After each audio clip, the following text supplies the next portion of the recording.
आजकल इंस्टाग्राम पर जो कुछ चल रहा है इसके बारे में मैं काफ़ी टाइम से बात करना चाहता था। पिछले कुछ दिनों में मैंने डेडिकेटेड टाइम लगाकर ऐसा ऐसा कंटेंट देखा है कि मेरा कलेजा कांप गया और मुझे मजबूरी में ये वीडियो बनानी पड़ी। अगर आपने ऑलरेडी इससे परेशान होकर अपना अकाउंट बंद नहीं करा है तो आपने ऐसी रील ज़रूर देखी होगी। इंस्टाग्राम और ओल्ड बालाजी जैसी ऐप्स में अब ज़्यादा अंतर नहीं रह गया है। मदर और सन जैसे पावन रिश्ते को भी संतूर मॉम का हैशटैग लगा लगा के कुछ लोग बदनाम करने पे तुले हैं और इसमें बेशर्मी की सारी हदें क्रॉस की जा रही है। डार्क ह्यूमर के नाम पर सारी प्रॉब्लमेटिक चीज़ों को नॉर्मलाइज किया जा रहा है। अंडर एज गर्ल्स को इस ऐप पर जितना सेक्सुअलाइज किया जाता है उससे पता चलता है कि हमारी सोसाइटी किस डायरेक्शन में जा रही है। गेट रेडी विद मी यानी GRWM ट्रेंड वाली रील्स हम सबके एक्सप्लोर पेज पर आती रहती हैं। एक टाइम था जब ऐसी वीडियोस को MMS बोला जाता था, लेकिन आजकल कुछ लड़कियां गेट रेडी के नाम पर रूम के अंदर कैमरा लगा के अपने कपड़े उतार रही हैं। मतलब इन्होंने आसपास वालों को बोला होगा कि बाहर चले जाओ, मुझे कपड़े बदलने हैं। फिर ये पूरा प्रोग्राम खुद ही फ़ोन से रिकॉर्ड करके लाखों लोगों के लिए अपलोड करती हैं। इन्हें भी पता है कि इनकी रील देखकर लड़कियां इनके साथ रेडी नहीं हो रही है, बल्कि लड़के इनके कपड़े उतरते हुए देखने आ रहे हैं। और ये बात इनके कमेंट सेक्शन में साफ पता चलती है, लेकिन एक्चुअली गलती इनकी नहीं है। ज़रा इन रील्स के व्यूज़ को देखो, मिलियंस में आते हैं। जब थोड़ी सी स्किन दिखाने पर इतनी अटेंशन और पैसा मिलेगा तो कोई क्यों पढ़ाई लिखाई करेगा, कोई क्यों मेहनत करके काम करना चाहेगा। हमारे देश में सिंपिंग कल्चर इस लेवल पे पहुंच चुका है कि पूरे दिन लड़के इंस्टाग्राम पर यही सब स्क्रॉल करते रहते हैं और अपनी लाइफ बर्बाद कर रहे हैं। DM फॉर फन, इस तरह के कमेंट आपने देखे होंगे। ये पूरी एक देशी ओपन फैंस की इंडस्ट्री चल रही है। किसी भी बड़े अकाउंट के कमेंट में जाकर देखो, आपको ऐसे कमेंट दिख जाएगा।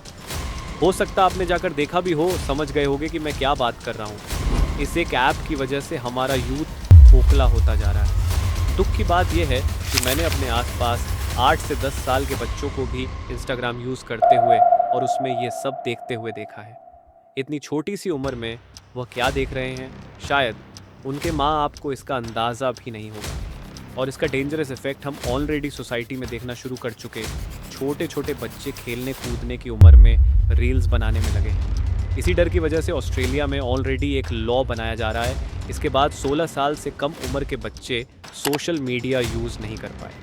मुझे नहीं पता कि इसका इम्प्लीमेंटेशन कैसे होगा, लेकिन ये इंडिया जैसी कंट्री के लिए बेहद ज़रूरी है, क्योंकि हम तो दुनिया की ऑलरेडी सबसे यंग कंट्री है, ऊपर से करीब।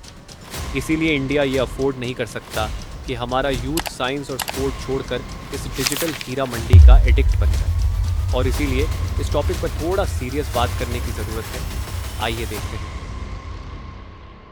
4-5 साल पहले तक इंस्टाग्राम पर इतनी न्यूडिटी और वर्ल्गर कंटेंट नहीं दिखता था, लेकिन फिर 4 साल पहले आई रील नाम की बीमारी। लोग इंस्टाग्राम पर और ज़्यादा टाइम स्पेंड करने लगे, नए नए क्रिएटर्स फेमस हो रहे थे और इसी टाइम पर मीम भी काफ़ी ज़्यादा बढ़ने लगे, स्पेशली जो डार्क ह्यूमर वाले मीम होते हैं। नए नए इंस्टाग्राम ट्रेंड भी आने लगे। आपको याद होगा इसी टाइम पर डांस वाले वीडियो काफ़ी फेमस हुए थे। वल्गर कंटेंट तभी से और ज़्यादा बढ़ना शुरू हुआ। फिर एक ऐसा ही ट्रेंड आया, get ready with me. Simple सी बात है, अगर कोई ड्रेस ट्राई करके दिखानी है तो ये काम ड्रेस की फ़ोटो दिखाकर और उसको पहनने के बाद की वीडियो बनाकर किया जा सके। इसके लिए ड्रेस को अपनी इनर वियर के ऊपर खिसका खिसका के पहनते हुए दिखाने का क्या सेंस है। ऊपर से इंस्टाग्राम का एल्गोरिदम ऐसा है कि ये भी इसी तरह के कंटेंट को ज़्यादा पुश करता है। इनफैक्ट एक स्टडी ने प्रूव किया है कि इंस्टाग्राम पर सेमी न्यूड कंटेंट ज़्यादा पुश किया जाता है।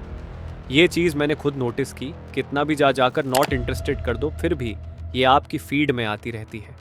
इस चीज़ को जब लोगों ने नोटिस किया कि ऐसा कंटेंट डालकर फेम मिल रहा है, लाखों फॉलोअर्स मिल रहा है, सेलिब्रिटी बन रहा है, तो बाकी लोग भी ऐसा कंटेंट बनाने ले गए और आज ये हालत हो चुकी है कि इंस्टाग्राम गटर बन चुका है। कुछ लोग तो ऐसे हैं जो सिर्फ लाइक और फॉलोअर्स के लिए सारी हदें पार कर रहे हैं। इनका कंटेंट देखकर समझ आता है कि आज के टाइम को कलयुग क्यों कहा जाए। अब ये लोग आर्ग्यूमेंट दे सकते हैं कि लोगों का नज़रिया ख़राब है। इनका इंटेंशन तो बिल्कुल पाक साफ है। अगर लोगों का नज़रिया ख़राब है तो एक बात बताओ, हर रील में बड़ा बड़ा मॉम सन लिखने की क्या ज़रूरत है। ऐसा नहीं हो सकता कि इन्हें नहीं पता ये क्या करना है। इन्हें पता है, इसीलिए स्पेसिफाई करना पड़ता है।